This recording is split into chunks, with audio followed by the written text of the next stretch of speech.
पछि नै रहेछ सेकेन्ड ओनर पछि रहेछ सेस्ना भन्नाले सर यो सेस्ना भनेको चाहिँ अमेरिकन कम्पनी हो एकदम फेमस अमेरिकन कम्पनी हजुर सबै पाइलटहरुले अलमोस्ट 90% पाइलटले सुरुमा सिक्ने सेस्ना जहाजबाटै हो के पिस्टन इन्जिन नै हो तर त्यो जहाज र यो जहाज चाहिँ फरक छ यो अलि अर्कै खाले कम्पनी चाहिँ हजुर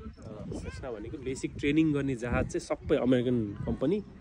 स्टिल अहिले पनि तिमीले 90% पाइलटहरुलाई सोध्यो भने फर्स्ट प्लेन कुन उडाको भन्यो भने सेस्नै हुन्छ के त मेरो चाहिँ हैन सरको हो सेस्ना मेरो त किरण फाइटर किरण फाइटर मेरो त एजेटी हिन्दुस्तानको एजेटी सरले इन्डियाबाट निकाल्नु हो सर पाइलटलाई लाइसेन्स आर्मीबाट ट्रेनिङ इन्डियन आर्मीले ट्रेनिङ गरेको सही मेरो चाहिँ पाइपर वारियर भन्ने हो हजुर मेरो फर्स्ट अझ भन्यो भने ग्लाइडरबाट गरे हो तिनीहरूले पहिले ग्लाइडर सिकाउँछ त्यसपछि फाइटरबाट सरले कुन ठाउँबाट निकाल्नु मैले मलेसियाबाट पाइपर वारियर भन्ने पाइपर वारियर है राम्रो जहाज पाइपर सेनेका भन्ने त लगभग यस्तै यो सेस्ना 401 भन्ने डबल इन्जिनवाला त्यो सिंगल भयो हजुर त्यो चाहिँ डबल छ नि यता पनि इन्जिन छ उता पनि अब यो ठुलो प्लेन भयो यो चाहिँ यो पनि उडाउनु पर्छ हजुर सेस्नै रहेछ सरले हेरेर थाहा पाउनु भइसक्यो सर मलेसियाबाट पाइलटको लाइसेन्स निकाल्नु र अमेरिकाबाट कुन चाहिँ तपाईँ प्रिफर गर्नुहुन्छ उस्तै हो सबैले गर्ने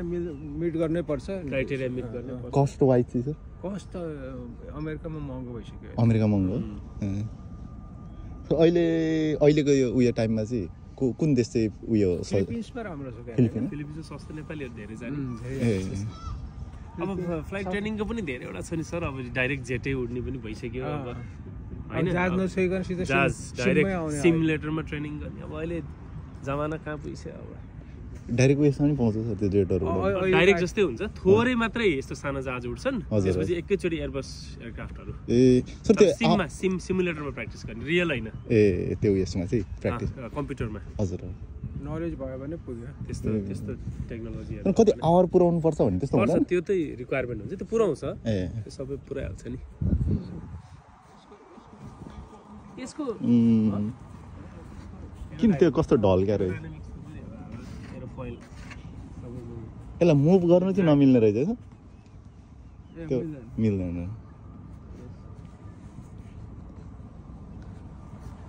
यो पनि मुनि अमेरिकन हो यो पनि अमेरिकन चाहिँ फेमसै हो यो लेखा छ कुन देशको भनेर छैन सर यहाँ छैन पढ्न सक्छ भाइले हजुर सकिन्छ सर अमेरिका रहेछ अमेरिकन हो मुनि भनेको नि यो पनि फेमस जहाज हो 1995 सर 1995 मा यो पनि ट्रेनिङ एयरक्राफ्टै हो 10,000 भन्दा बढी एयरक्राफ्ट बनायो रे सर यो 1995 मा बनाएर 10,000 भन्दा बढी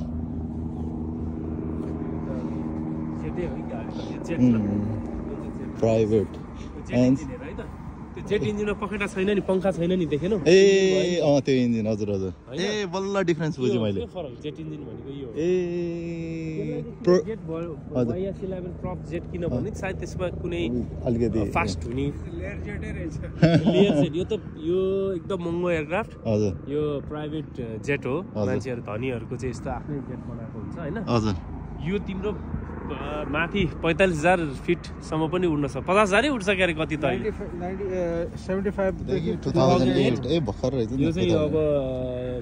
52,000 फिट हो यो के हो त्यो चाहिँ 2000 वटा भन्दा जति बनायो 2000 जति बनाएको हजुर एकदम माथि उड्न सक्छ 850 किलोमिटरको 850 किलोमिटरको रेन्ज 850 किलोमिटरको स्पिड होला स्पिड 850 किलोमिटरको स्पिडमा उड्न सक्यो यो त अब धनीहरुको चाहिँ जहाज यो प्राइभेट जेट यो world wide famous layer jet भनेपछि फास्ट पनि हजुर 850 किलोमिटर भने त कस्तो होला 1 घण्टामा 850 किलोमिटर यसको हेर न यो पनि सेस्नाको हो यो पनि सेस्नाको रहेछ किन हेर न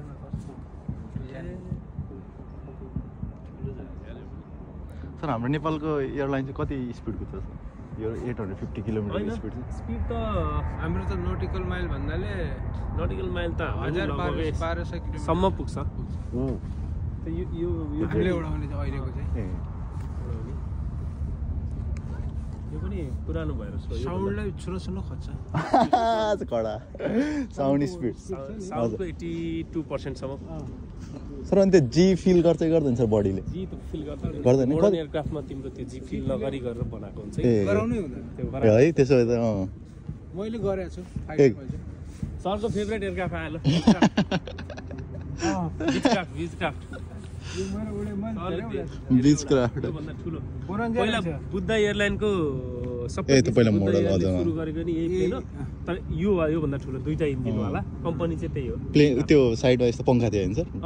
त्यो कम्पनी चाहिँ त्यही बिचक्राफ्ट भन्ने अमेरिकन कम्पनी बोनान्जा रहेछ बोनान्जा इन्डियामा अहिले पनि उडिरहेछ यस्तो पुरानो उडिरहेछ सर त अनि उयो बन्द भइसक्यो नि सर बनाउन तर त्यही पनि स्टिल होइन जहाज त मेन्टेन गऱ्यो भने भइहाल्छ नि गाडी पुरानो हुन्छ र त्यो मेन्टेन गरेर पार्ट्सहरू पाइहाल्छ पार्ट्सहरू पाउँछ तर बिचक्राफ्ट पनि एयरक्राफ्ट त राम्रो है सर धेरै राम्रो यो पनि बिचक्राफ्टै हो यो पनि बिचक्राफ्ट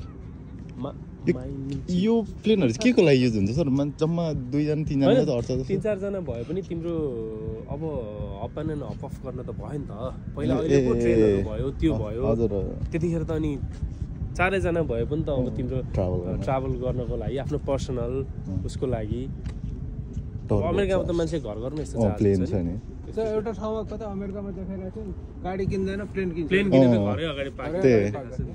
त्यो फेरि हातैले पुरै यस्तो तानेर बोक्न मिल्ने खालको रहेछ 4 जना जति फ्यामिली ट्रिपहरू हान्ने खालको यो स्काई हक त हाम्रो नेपाल आर्मीको पनि थियो होइन सर स्काई हक होइन स्काई यसको त बडी लेन्थ भन्दा नि विङको साइज लामो रहेछ यसमा चढ्नु पनि मिल्छ होला सर भित्र ए त बन्द गरेर यो त बेजीलाई पठाउनु